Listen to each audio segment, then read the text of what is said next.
खालामदों दा बिनि सोमोन्दै मा फोरमायो? बे मोथौ हाजोनि जोनोम जानायनि बादै थारमाने बेनि मेन उद्देश्यआनो जाहैबाय बिथांखौ अजिरबो होनो मोथौ गुरुबो होनो अजिर गुरुबो होनो बिथांनि नामा मोथौ। दा बिथाङा 1981 मायथाइयाव बिथाङा बे बाथौ लेखानि सोमोन्दै बर'नि धोरोमा खेराइ गारजासालियाव होननाय आरो मोनसे संजाब होननाय फिसा फिसा लेखा लिरनानै बिना लायग्राया बे राङाफारियाव गारफैदों। बे राङाफारियाव गारफैनायनिफ्राय बे राङाफारिनि दा बे माइनावस्रि सेन्टारनि राङाफारानि मानसिफ्रा लेखाखौ मोननानै बिथांखौ होसोलांदों। होसोलांनानै बिथाङा होसोलांग्राफोरजों फैबाय बाथौ गायसनफैबा बाथौ गायनि सोमोन्दै बुंफैबाय। ओमफ्राय बिथाङा बे हाजोआव गाखोफैजेनबाय। गाखोफैजेननानै बिथाङा बुंबाय बे जायगाखौ जोबोद सान्थि जायगा। बे जायगायाव बे दिनैनि दिनावनो बे मोथौ हाजो नाम दोननानै गायसनलांनाय जादों। ओमफ्राय जोंहा थाखा फैसानि आंखालाव मावग्रानि आंखालाव बाहाय जोङो दिनैसिमबो अनुस्थानखौ खालामनो हायाखै। दा जोङो बे हाजोआव मुलि बिफां गायनाय माबा माबि बिफां लाइफां गायनाय आरो हायोबा टुरिजिम फरेननि मानसिफ्रा दाबो सोरबा सोरबा साफा सानै गोदोनिफ्राय फैयो। दा बेफोरनि थाखायनो बाहाय जों बेखौ साखा फारा खालामगासिनो दं आरो।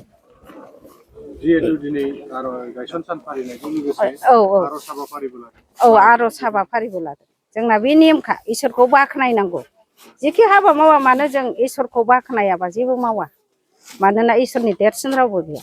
इसोरा राजा महाराजा मन्त्रि गासिबनिबो देरसिन नालाय बेखौ जोंना गुरुआ बुंदों आरो मोथौ गुरुआ। बेनिखायनो दिनैनि बे दिनाव बे हाबाफारिखौ जों प्रतेक बोसोरावनो मावा होमबा? बे आरोखि जों लासैनो बे हारबेल रायजो राजाफ्राबो बाहागो लाफैदों माबाफोर बुंनांगौ? रायजो राजाफ्राथ' गुरुनि बोसोनखौ मानिखानांगौ। गुरुनि बोसोन मानियाबानो दहायनो फरायखादोंना आङो गुरुनि बादि थांखि थाङाबा मोनसे इयुन जोलै आरो गथ' गथायफ्रा जौगाखांजाया होननानै बुङाखै होनबा?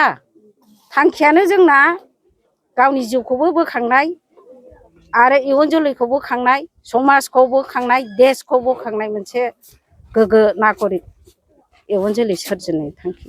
दा बेवहाय अजित बाथौ जिथु गायसनदों बेवहाय सोरबाफोर दर्शन खालामनो फैनो गोसो गुदुंफ्रा फैनानै दर्शन खालामफैनो हागोन नामा? हायो हायो। जोंनाव सुक्रुबार बारायाव ग्रह दाननाय दं। जायफ्रा फोथायो बिसोरो जाफुङो। फोथायनायानो आदिमल होननानै नोंसोरथ' लेखा गोरोंखा बुजिजोबखायो। जाय जेखि धोरोम जाया हायो। थाङो जोंनाव आसाबारियावबो बे गुवाहाटिनि दा गिबियाव आं नोंथांमोन खौरां बुथुमगिरिफोरनिसिम आंनि साबायखर हामलायनाय बावग्रोनाय जाबाय। दा बेयो जादों जोंनि अजित बाथौ धोरोमनि मोनसे मोथौ हाजो मुङै जों बाहाय बोसोरफ्रोमबो फेब्रुवारि दाननि 22 अक्ट'आव जों मोनसे बाथौ फुजा होनायजों मोनसे फोरबो फालियो।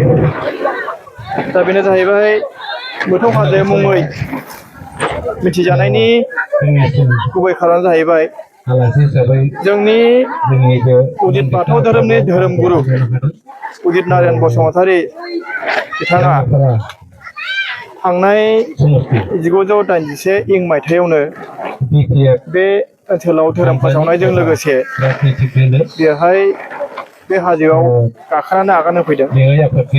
बिथांनि फैनानै आगान होफैनायनि थाखायनो जोङो बेखौ मोथौ हाजो मुं दोननानै बै बिथां फैनाय समनिफ्रायनो बेखौ जोङो मोथौ हाजोनि गायसनथाय सान हिसाबै फालिबोबाय थादों।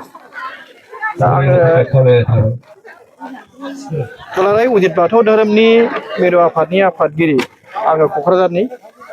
नाथाय जोङो धोरोम बन्ध हिसाबै बे फालिथाय हाबाफारियाव आङो आरो जोंनि हजोंहाय क'क्राझार चिरां जिल्लानिफ्राय गोबां भक्तफोर फैनानै बेयाव बाहागो लाफाफैयो दा बिदिनो जोङो आसा खालामदों गुबुन गुबुन धोरोमफ्रा जेरैबायदि आदब खायदाजों मुलुग संसाराव अरलांदों एरलांदों थिग बेबायदिनो जोंबो अजित बाथौ धोरोमनि भक्त जानानै सदगुरु अजितनि साजों नैबे मोथौ हाजो मुंनि साजोंनो जोङो माने अजित बाथौ धोरोमखौ मुलुगाव गुवार माने फेहेरलांनो थाखाय नाजादों आरो बे खामानिया जाफुंहैगोन जों बेखौ मिजिं थिदों आरोखि।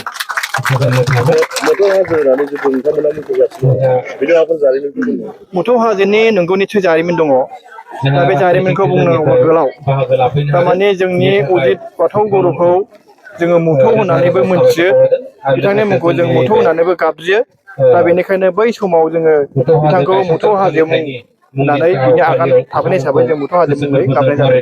दा मोथौ हाजोआ मानि थाखाय जादों आरो मोथौआ सोर बिनि सोमोन्दै बेफोरनि हिस्ट्रिखौ जों उनावहाय जों बिजाब दिहुनगासिनो दं बे बिजाबाव मोनजोबगोन आरोखि।